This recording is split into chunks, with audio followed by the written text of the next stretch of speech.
Hola familia, es un gusto nuevamente estar con ustedes a través de este video sobre el estudio del mandamiento. En esta semana nos vamos a estar enfocando en lo que es un mandamiento solo de la porción Matot Masei. Recuerde que la porción Matot Masei tiene 8 mandamientos, las dos porciones juntas.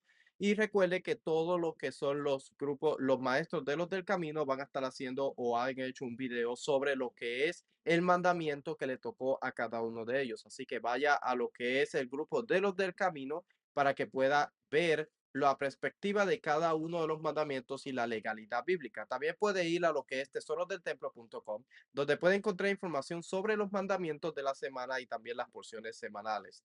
Esta semana nos vamos a concentrar solamente en uno de los mandamientos, el mandamiento 407, que es un mandamiento prohibitivo. Y recuerde que cuando estamos estudiando los mandamientos, especialmente debemos considerar lo que es la escalera educativa y lo que es las esferas de la metodología de estudio de mi maestro Rico Cortés.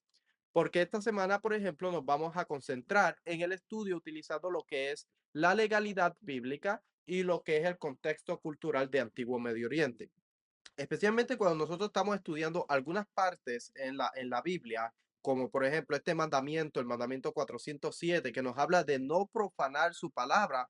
Debemos considerar la práctica en la cultura del antiguo Medio Oriente y cómo ellos entendían el no profanar un nombre. Por ejemplo, cuando nosotros estudiamos esto, el capítulo 30, versículo 2 al 3 del libro de Números, nos dice que si algún hombre hace un voto, la palabra acá para voto es la palabra nether. Si una persona hace un voto o hace un juramento para imponerse una obligación, no faltará su palabra, hará conforme a todo lo que salga de su boca. Ahora, debemos considerar que cuando se hacía un voto en el antiguo Medio Oriente, la persona tiene que pasar por un proceso para hacer ese voto. Y una de las partes que involucra el hacer un voto es utilizar el nombre de la deidad por la cual la persona está haciendo el voto. Entonces, la persona se está autoimponiendo una maldición si la persona no cumple con el voto que la persona ha tomado.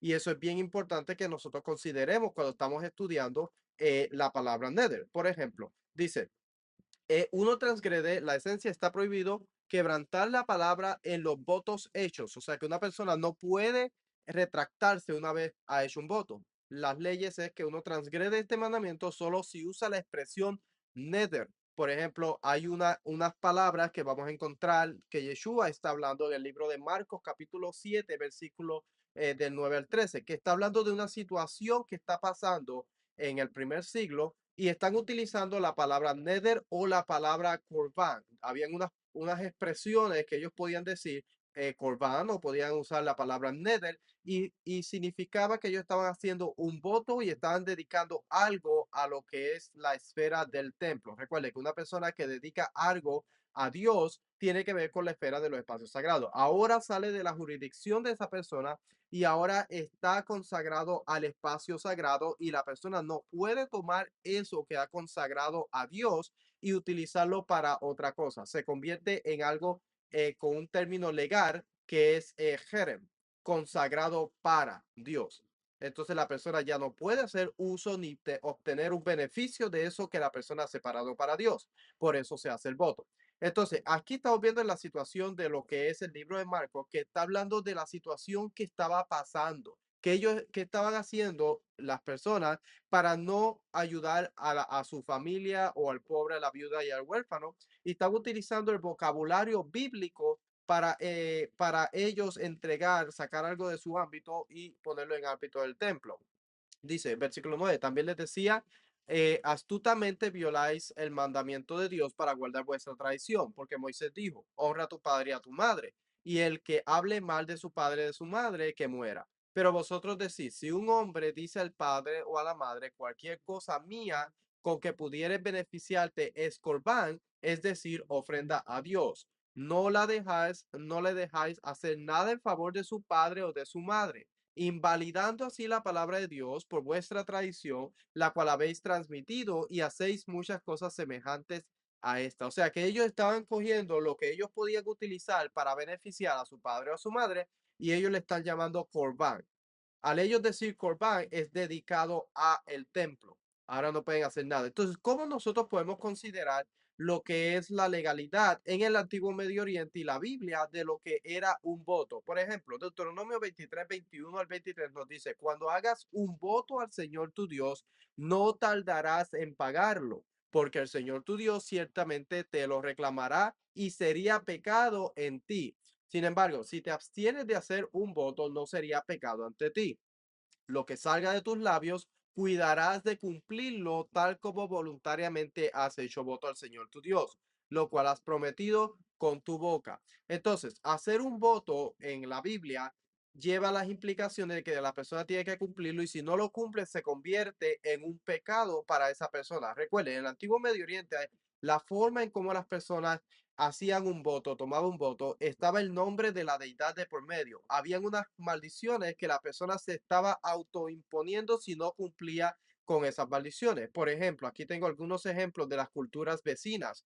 Por ejemplo, en Babilonia o Asiria, los votos y juramentos hechos en nombre de los dioses tenían fuerza de contrato y su cumplimiento era considerado una falta grave, incluso legalmente punible. O sea, que una persona que tomaba un voto en las culturas de Babilonia y Asiria, si no cumplían con ellos, que era un tipo de contrato que se hacía, eran considerados una falta grave tanto a la deidad, porque estaba usando el nombre de la deidad, como también algo legalmente que podía ser castigable, se podía castigar a la persona por eso. En la tradición judía, el segundo templo y del periodo rabínico, los votos se volvieron técnicamente rigurosos, o sea que para el primer siglo los votos eran más rigurosos que inclusive que de lo que la Biblia establece. Había un problema social, político, que es lo que Yeshua, vamos a ver que Yeshua va a estar criticando, como lo vimos en el libro de Marcos, capítulo 7. Dice, las leyes de la Mishnah, el tratado de Nedarim y Shavuot, codificaron numerosas regulaciones para evitar votos imprudentes. O sea, que ellos empezaron a organizar cuando una persona debía hacer un voto, qué tenía que hacer, qué era considerado un voto, bajo qué palabra o qué expresión la persona se consideraba un voto. De hecho, hay una palabra que se utiliza para una persona que dice que va a hacer algo, pero no hace un voto como tal por si acaso si no puede cumplir. Entonces utiliza una expresión específica para eso, no un nether, porque una vez la persona dice nether o dice corban, obviamente ya se considera un voto y la persona es responsable de cumplir con él. Dice, en Mesopotamia, por ejemplo, el juramento solemne era considerado irrevocable. Romperlo resultaba en la destrucción automática del juramentado por el poder divino. O sea que en el antiguo Medio Oriente ellos creían que si una persona juraba, especialmente en Mesopotamia, la persona era destruida por la deidad si no cumplía con su voto. Se documentan incantaciones de disolución de maldiciones llamadas Nameruburudu, esa palabra, diseñadas para neutralizar la maldición causada por haber jurado falsamente. Estos rituales incluían exorcismos, figurillas y ofrendas para que las deidades perdonaran la violación del voto. O sea que se entendía la forma legal y las consecuencias legales de una persona que hacía un voto. Por ejemplo, los hititas, en textos como el juramento militar hitita, los oficiales juraban su lealtad ante figuras como la diosa Ishara. Si rompían el juramento, se les advertía que serían despojados de su dignidad o convertidos en mujeres con tareas femeninas, privados de facultades, por ejemplo, ceguera o soldera, castigados con enfermedades como asitis o infligidos con la muerte de su descendencia por razones divinas. Estas amenazas eran simbólicas y dramatizadas por medio de demostraciones físicas, romper flechas, mostrar figuras, hacerles jurar, así será contigo. Entonces, estamos viendo las implicaciones legales de una persona que adquiría un voto. Hoy día nada ha cambiado. Todo sigue siendo lo mismo. El libro de Éxodo, capítulo 20, nos dice que una persona no debe tomar el nombre de Dios en vano. El libro de Éxodo, capítulo 20. Y cuando está hablando, utilizando este vocabulario, está hablando sobre esto.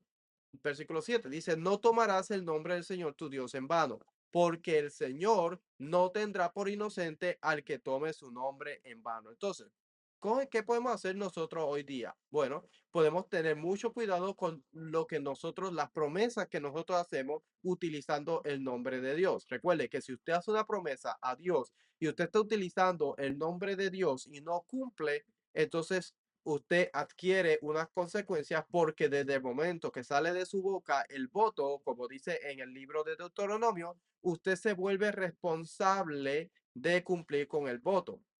Versículo Deuteronomio 22, 21 dice lo que 23, lo que salga de tus labios cuidarás de cumplirlo, tal como voluntariamente has hecho el voto al Señor tu Dios, lo cual has prometido con tu boca. Entonces, cuando nosotros hacemos un voto, por ejemplo, Ananías y Zafira dedicaron el campo, lo que sacaran ellos de la venta del campo a Dios. El momento que ellos no cumplieron con el voto que ellos hicieron, hubieron consecuencias trágicas para ellos. Entonces, cuando nosotros hagamos, si vamos a hacer en algún momento dado un voto a Dios, debemos entender la legalidad que va detrás de el hacer un voto y considerar que una vez nosotros hagamos ese voto se debe cumplir. El incumplimiento de ese voto trae consecuencias porque estás usando el nombre de Dios y el nombre de Dios es santo. El momento que utilizas el nombre de Dios para hacer un voto, se vincula todo lo que es legal con ese voto o esas palabras que has pronunciado. Espero que esto sea de bendición y que tengas un Shabbat lleno de alegría, pan y vino en tu mesa. Y cualquier información siempre puedes ir a lo que es tesorosdeltemplo.com y puedes buscar más información sobre los mandamientos de esta porción. Y también puedes ir al grupo de Facebook donde puedes encontrar los otros videos que han sido hechos por los otros maestros del camino. Shabbat Shalom.